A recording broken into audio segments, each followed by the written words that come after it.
Imagine a bustling English bakery in the 14th century, and among the customers you find horses. Yes, you heard that right, horses. This isn't some fanciful fairy tale, but a slice of history that might seem surreal today. In the Middle Ages, horses weren't just faithful companions or beasts of burden. They were, quite intriguingly, the biggest patrons of the local bakeries.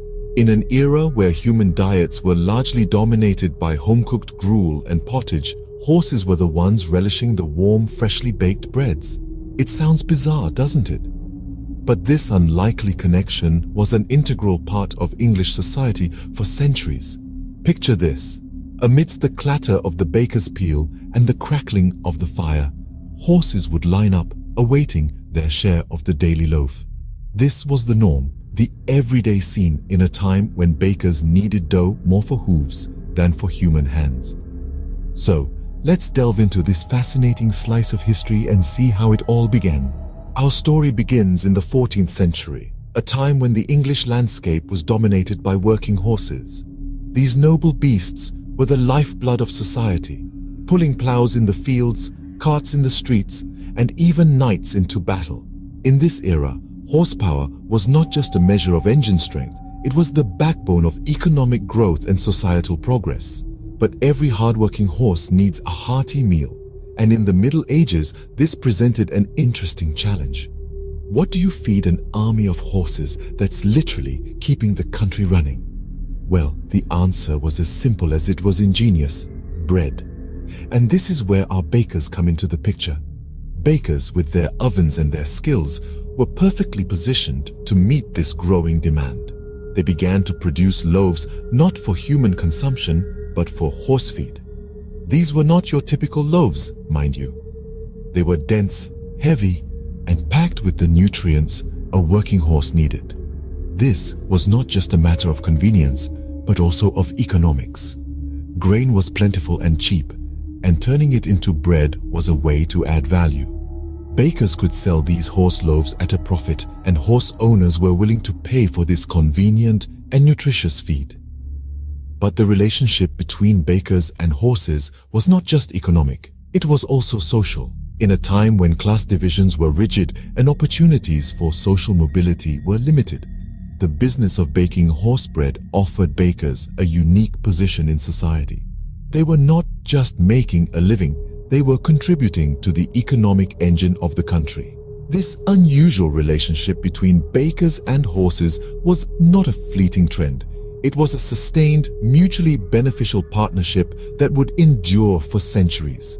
Bakers, with their horse bread, became an essential part of the economic landscape, just as horses were an essential part of the physical landscape. Thus, the stage was set for centuries of an unlikely partnership between bakers and horses. As the centuries rolled on, this unique relationship between English bakers and horses only grew stronger. From the 16th to the 19th centuries, the horse bread industry saw a remarkable expansion. This was a time when the horse was the backbone of transport, agriculture, and industry, and it needed to be fed. And what better to feed them than bread? This was not your typical loaf of bread, mind you. This was horse bread, a hearty, nutrient-rich product made from a mix of grains, beans, and peas. It was the fuel that kept England's horses going, and it was the bread that kept English bakers in business. For the bakers, this trade was a lifeline. It provided a steady income in a time when human tastes in bread were changing and the demand for traditional loaves was falling. But horses, they were a constant. They needed to eat, and they needed to eat well. So the bakers baked, and the horses ate, and the wheel of commerce kept turning. But this was more than just a business for the bakers. It was a craft, a tradition. These were bakers who took pride in their work, who knew the art of baking down to the finest detail. They knew how to mix the right proportions of grains and beans, how to bake the bread to just the right level of hardness. This was a skill passed down from generation to generation, a legacy of the English baking tradition. And what of the wider English economy? Well, it benefited immensely from this flourishing trade. The horse-bred industry created jobs, stimulated trade, and boosted the agricultural sector. It was a vital cog in the machinery of the English economy, a testament to the power of a simple loaf of bread. By the 19th century, horse bread had become a staple of English bakeries, a testament to the enduring bond between bakers and their equine customers. And so, the story of bread and horses continues, a tale of an unlikely partnership that shaped the course of English history. However, like all great stories, this one too has an end. The 20th century brought with it a tide of change that eventually swept away the thriving horse-bred industry. Several factors contributed to this decline, each playing a crucial role in reshaping the landscape of English bakeries. A major factor was the advent of mechanization. The Industrial Revolution had already begun to transform various sectors in the 19th century, and by the 20th century, it was the turn of transport and agriculture. As machines started to replace horses, the demand for horse bread began to dwindle.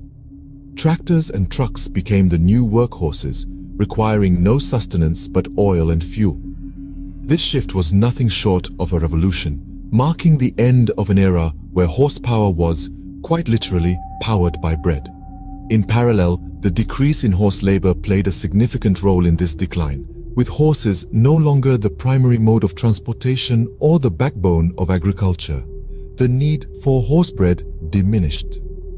Horses were now primarily used for recreational purposes, and their diets shifted away from the dense, nutrient-rich horse bread to other types of feed. These changes had a profound impact on English bakeries. For centuries, these establishments had thrived on the production of horse bread. Now, they were forced to adapt or perish. Many switched to producing bread for human consumption, while others diversified into pastries and other baked goods.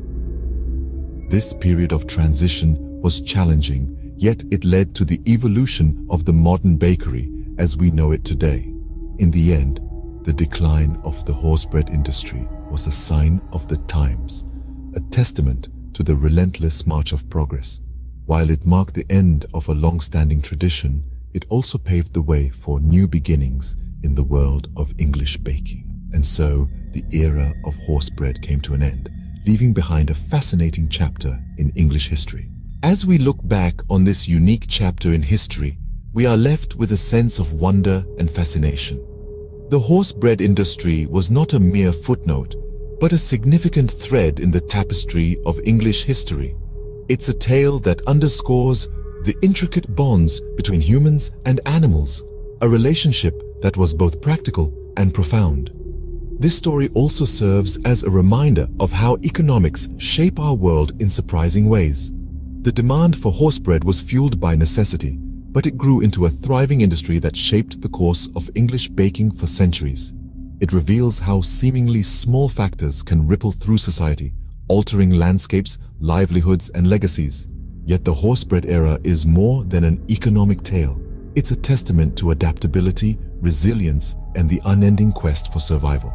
In the end, the story of English bakers and their biggest customers, the horses, is a testament to the ever-evolving dynamics of our society.